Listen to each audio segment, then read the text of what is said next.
বিসমিল্লাহির রহমানির রহিম। আজকের এই অত্যন্ত পবিত্র এবং গুরুত্বপূর্ণ অনুষ্ঠানের সম্মানিত সভাপতি, আমাদের জেলা জামাতে ইসলামী রাজবাড়ী জেলার সম্মানিত আমির অ্যাডভোকেট জনাব নুরুল ইসলাম, এখানে উপস্থিত আছেন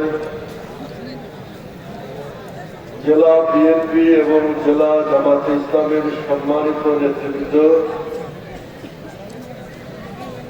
আলেম ওলামাগণ, যারা বিশিষ্ট ব্যক্তিবর্গ আছেন, এই স্কুলের প্রধান শিক্ষক যার উদ্যোগে এই প্রতিষ্ঠানটা চলছে, জনাব গাজী হাসান হাবিব, এখানে এই এলাকার সম্মানিত কাউন্সিলর আব্দুল্লাহ আল মামুন সম্রাট সহ এখানে যারা বিশিষ্ট ব্যক্তিবর্গ আছেন, সবার নাম আমি বলতে পারছি না, উপস্থিত যারা আছেন সকলে আসসালামু আলাইকুম। আমি অত্যন্ত সৌভাগ্যবান, আমার মা বোনেরা আছেন অনেক দূরে, অনেক ছাদের উপরে দেখতে পাচ্ছি অনেক মা বোনেরা আছেন বিভিন্ন জায়গায়। আপনারা আমাকে এখানে আমন্ত্রণ করেছেন এই অনুষ্ঠানের, এই পবিত্রতম একটা অনুষ্ঠান, এটা প্রধান অতিথি করেছেন, এই জন্য আমি নিজেকে সৌভাগ্যবান মনে করছি। প্রধানত আপনারা যার কথা শোনার জন্য অপেক্ষা করছেন, আমাদের সেই মেহমান মুফতি আমির হামজা সাহেব, তিনি বোধহয় কিছুক্ষণের মধ্যেই এসে পৌঁছাবেন। তার মূল্যবান কথা আমরা শুনব। ফেসবুকে বিভিন্ন জায়গায় আমি তার কথা শুনেছি। আমাদের পার্শ্ববর্তী জেলা কুষ্টিয়ার মানুষ তিনি, তার বিভিন্ন ওয়াজ মাহফিলে তার কথা আমি শুনেছি। গত সরকারের আমলে আপনারা জানেন এই ওয়াজ মাহফিলে তার কথা বলার কারণে তাকে দীর্ঘ সময় কারাবাস যাপন করতে হয়েছে।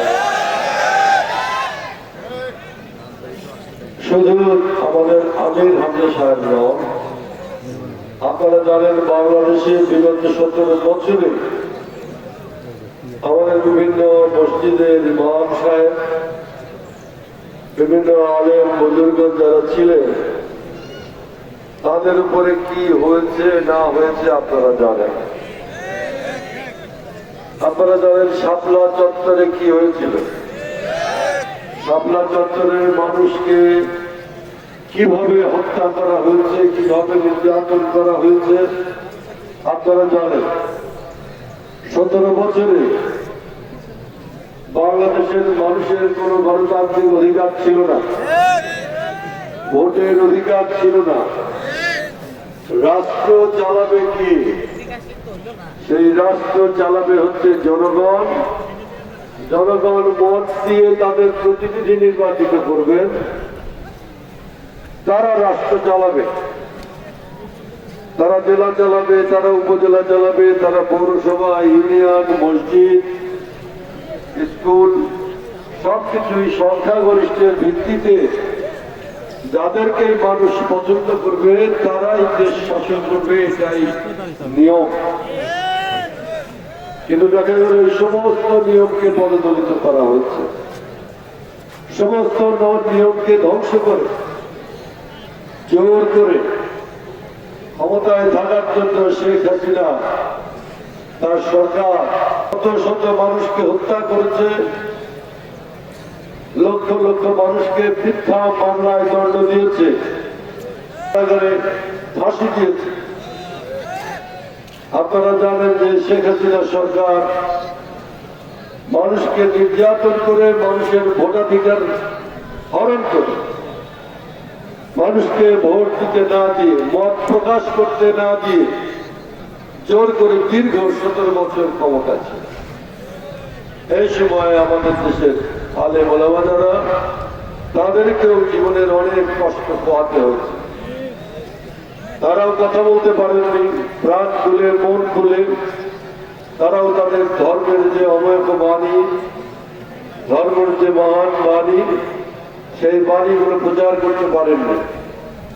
আমরা প্রায় দেখতাম যে হুজুররা যখন কথা বলে, আওয়ামী লীগের পার্টি নেতারা পর্যন্ত এসে তার মাইক কেড়ে নেয়, তার উপর আক্রমণ করে। এটা বহু জায়গায় হয়েছে না? আওয়ামী লীগের দৌরত্ব এমন বেড়েছিল যে তারা রাজনৈতিক নেতা কর্মীদেরকে হত্যা করেই কিন্তু থামেনি, তাদের উপর নির্যাতন করেই থামেনি। যারা আল্লাহর ওলি, যারা আমাদের ইসলামের কথা বলেন, যারা ধর্মের কথা প্রচার করেন, যারা শান্তির বাণী নিয়ে পথে প্রান্তরে মাঠে ঘাটে ছুটে বেড়ান, এই জুলুম ফাঁসিবাদী শেখ হাসিনা তাদেরকে হত্যা করেছে, তাদের উপর নির্যাতন করেছে। আপনারা জানেন যে সেই নির্যাতনের কারণে আমরা বিএনপি, জামাতে ইসলামী সহ বিভিন্ন রাজনৈতিক দল এই নির্যাতনের বিরুদ্ধে, এই হত্যার বিরুদ্ধে আমরা দীর্ঘদিন লড়াই করেছি। আমরা আমাদের কথা বলতে চেয়েছি, আমরা আমাদের দিন, আমাদের কথা, আমাদের বাণী প্রচার করতে চেয়েছি। কিন্তু কি হয়েছে আপনারা সকলেই জানেন। একবার বেগম খালেদা জিয়া এসেছিলেন রাজবাড়িতে এলেন উনি। বেগম খালেদা জিয়া সার্কিট হাউসে ছিলেন। আমাদের বেগম খালেদা জিয়া বাংলাদেশের 3 বারের প্রধানমন্ত্রী। তিনি বাংলাদেশের স্বাধীনতার ঘোষক শহীদ প্রেসিডেন্ট জিয়াউর রহমানের স্ত্রী। তিনি একজন বয়োবৃদ্ধ মানুষ। আমি ব্যক্তিগতভাবে যখনই তাকে অনুরোধ করেছি রাজবাড়ি আসতে, তিনি এসছেন। সার্কিট হাউসে আমার বেগম সাহেব, আমার স্ত্রী, তিনি তাকে যখন তার সঙ্গে সাক্ষাৎ করেন, আমার স্ত্রী তাকে জিজ্ঞেস করেছেন যে ম্যাডাম এই অন্যায় আর কতকাল চলবে। আমার স্ত্রীকে, আমার বেগম সাহেবকে বেগম খালেদা জিয়া বলেছেন সেদিন, শেখ হাসিনা এত নিষ্ঠুর, নির্মম, তার বিরুদ্ধে সহজ পথে আন্দোলন করে ক্ষমতার থেকে নামানো যাবে না। আল্লাহ নিশ্চয়ই এক সময় এর ফয়সালা করবেন। কি বলেছেন যে আল্লাহ নিশ্চয়ই এর একটা ফয়সালা এক সময় করবেন। আর আল্লাহ তাআলা অন্যায়কারীকে পছন্দ করেন না। আল্লাহ তাআলা অন্যায়কারীকে ধ্বংস করেন। তাই শেখ হাসিনা এখন ধ্বংস হয়েছে নাকি? আল্লাহর ইশারা, শেখ হাসিনা ধ্বংস হয়েছে। আমাদের দায়িত্ব হচ্ছে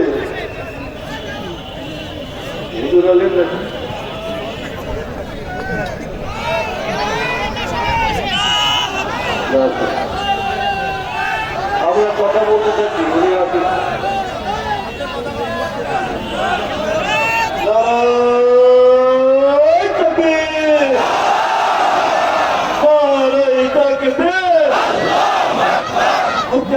সাহেবের আগমন, শুভেচ্ছার স্বাগত রাজবাড়িবাসীর পক্ষ থেকে। গোলাপ শুভেচ্ছা।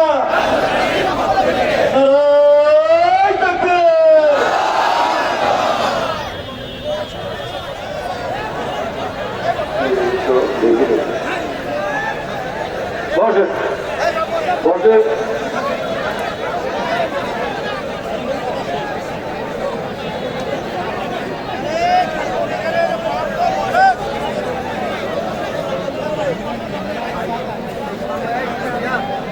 যেমনই আসবেন আপনারা একটু খাবেন। তো সেই জন্য এটা আল্লাহ তাআলা গত আগস্ট মাসে একটা ফয়সালা দিয়েছেন। দিয়েছেন না? আল্লাহর মার দুনিয়ার মার। আল্লাহ অত্যাচারীকে পছন্দ করে না, আল্লাহ নির্যাতনকারীকে পছন্দ করেন না। তিনি বলেছেন অন্যায় পথে যেও না, যারা অন্যায় পথে যাবে তাদের জন্য এহকালে পরকালে কঠিন শাস্তির ব্যবস্থা আছে, আছে না? আজকে তাই শেখ হাসিনার পতন হয়েছে। আমি আপনাদেরকে অনুরোধ জানাবো, এই যে শেখ হাসিনার পতন হয়েছে, এখন বাংলাদেশে একটা নির্দলীয় নিরপেক্ষ ভোট হতে হবে। মানুষ যাকে পছন্দ করে মানুষ তাকে তার প্রতিনিধি নির্বাচন করবে, ঠিক কিনা? আপনারা কি এটা চান? আপনারা চান যে মানুষ তার ভোট দিয়ে একজন প্রতিনিধি নির্বাচন করুক? আপনারা চান? সুতরাং আমাদেরও সেই চাওয়া।